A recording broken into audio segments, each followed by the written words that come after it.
আল্লাহ রাব্বুল আলামিন কোনো হালাল উপার্জন ছাড়া হারাম উপার্জনের কোনো বস্তু আল্লাহ তাআলা গ্রহণ করেন না, আল্লাহ কবুল করেন না।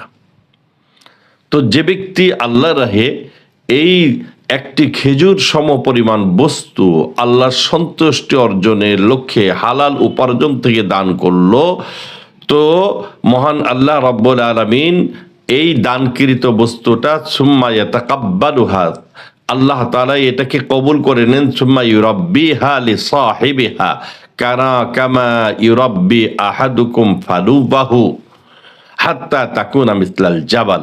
নবীজি সাল্লাল্লাহু আলাইহি সাল্লাম ইরশাদ করেন যে তোমাদের ওই দানকৃত বস্তুটাকে আল্লাহ তাআলা নিজ কুদরতি ডান হাতে আল্লাহ তাআলা গ্রহণ করেন, গ্রহণ করে এটা ওই মালিকের জন্য আল্লাহ তাআলা বৃদ্ধি করতে থাকেন। যেমন ভাবে তোমরা ঘোড়ার ছোট্ট বাচ্চাটিকে তোমরা লালন পালন করে বর্ধিত করো, আল্লাহ তাআলা ওই একটি খেজুর সমপরিমাণ বস্তুকে বাড়াতে বাড়াতে বাড়াতে হাত্তা তাকুনা মিসলাল জাবাল, বৃহৎ পাহাড় সমপরিমাণ নেকিতে আল্লাহ তাআলা পরিণত করেন।